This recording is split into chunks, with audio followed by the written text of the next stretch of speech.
मालिकेच्या पुढील काही भागांमध्ये आपल्याला खूपच छान असा ट्विस्ट पाहायला मिळणार आहे. हे जे आपल्या आईसाठी लीलाचा कसा स्वीकार करतात, लीलाची माफी मागून तिला सन्मानाने ते घरी कसे घेऊन येतात ते आपल्याला या व्हिडिओमध्ये पाहायला मिळणार आहे. त्यासाठी हा व्हिडिओ शेवटपर्यंत पहा. तर आता इकडे एजेंटनी लीलाला तर घरात घ्यायचं नाही असं सांगण्यासाठी दुर्गा त्याचबरोबर घरच्या ज्या सुना आहेत त्यांना सांगितलेलं असतं की तुम्ही ठरवायचं आहे, तुम्हाला जे काय वाटतंय ते तुम्ही करायचं आहे. त्यावेळी आता दुर्गा तिथे लीलाचा हात पकडते आणि तिला खेचत घराच्या बाहेर घेऊन येते. त्यावेळी आजी त्याचबरोबर तिथे असलेले सर्वजण कोणीच काहीच बोलत नाही, कारण सगळ्यांना असं वाटत असतं की नाही, आपण जर काय बोललो तर प्रॉब्लेम होईल, कारण ही तर एजंटची ऑर्डर आहे. त्यामुळं किशोरही काहीच बोलत नाही. त्यानंतर आपल्याला पाहायला मिळतं की लीलाची आई कालिंदी खूप चिडलेली असते.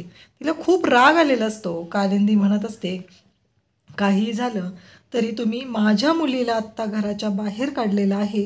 एक दिवस तुम्ही आमच्या घरी याल, नाक घासून माझ्या मुलीची माफी मागाल आणि सन्मानाने तिला परत घरी घेऊन याल, असं ती बोलत असते.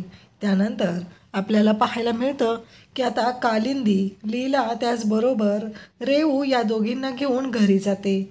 इकडे सगळेजण आता विचार करत असतात. एजंटनी तर निर्णय घेतलेला असतो आणि त्याचबरोबर एजंटनाही जराही वाटत नाही की आपण चुकीचं वागलेलो आहोत, आपण लीलाबरोबर असं वागायला नको होतं, असा विचारही एजंटच्या मनात येत नाही. एजंटचं मात्र एवढंच सुरू असतं की आपण जे काही करतोय ते योग्य आहे. एजंटना असंच वाटत असतं. परंतु आता इकडे आजी विचार करत असतात. लीला घरी आल्यामुळं घरात पण आता सगळं टेन्शन असतं. लीला पण थोडीशी घाबरलेली असते.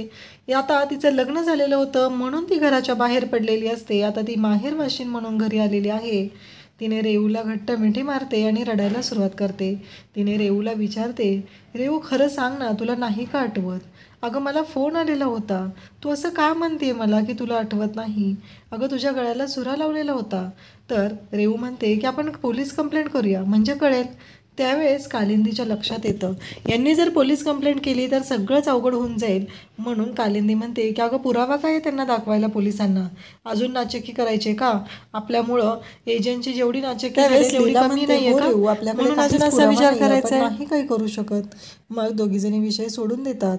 रेऊ आणि लीला दोघीजणी खूप रडू लागतात. त्यानंतर आपल्याला पाहायला मिळतं इकडे आजी विचार करत असतात. किशोर येतो आणि म्हणतो, आजी तुझ्या लक्षात येते का, आज जहागीरदारांच्या घरामध्ये पहिल्यांदा असं घडलंय. त्या घरातल्या सुनेला घराला हाताला धरून घराच्या बाहेर काढलेलं आहे, पण आपण कोणीच काहीच करू शकलेलो नाहीत. तुझ्या लक्षात येते का?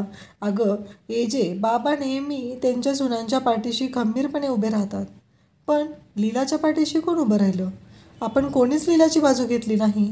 आपण चुकलोय. तुझ्या लक्षात येते का आजी? आपण लीलाची बाजू घ्यायला हवी होती. तर आजींच्याही लक्षात येतं. मग तो सांगतो की बघितलं ना, बाबा नेहमी सुनांची बाजू घेतात, म्हणजे दुर्गा, सरस्वती, लक्ष्मी यांच्या बाजूने विचार करतात.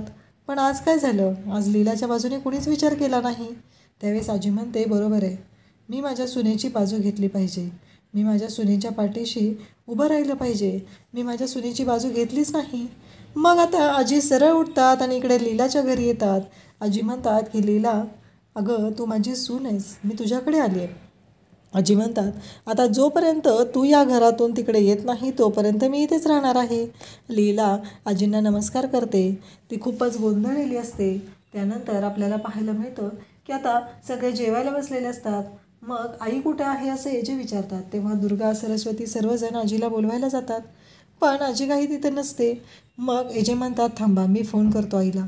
मग एजे आईला फोन लावतात, पण या इकडे आजी मात्र फोन उचलत नसतात. तेव्हा लीला म्हणते की आजी फोन उचला ना, तुम्ही त्यांना सांगितलं नाही आहे ना? तेव्हा आजी म्हणते, नाही उचलायचा मला फोन. तरीही लीला जबरदस्ती आजींना फोन उचलायला होते. माझी फोन उचलतात आणि सांगतात, मी माझ्या सुनेच्या घरी आली आहे. आता मी माझ्या सुनेला सन्मानानं घरी घेऊन येणार आहे, त्याशिवाय मी त्या घरात येणार नाही. तर इकडे लीलाकडे आजी आलेली आहे. ह्या गोष्टीचं अधिरामला खूपच आश्चर्य वाटतं. तेव्हा अधिराम म्हणजे जे ठरवतात की आत्ताच्या आत्ता आपण घरी जायचं आणि आईला आणि लीलाला घेऊन यायचं. मग आता आईच्या सुखासाठी हे जे लीलाचा स्वीकार करणार आहेत, लीलाला बायकोचा मान देणार आहेत आणि सन्मानाने घरी घेऊन येणार आहेत. अशाच अपडेटसाठी चॅनलला सबस्क्राईब करा. थँक्यू.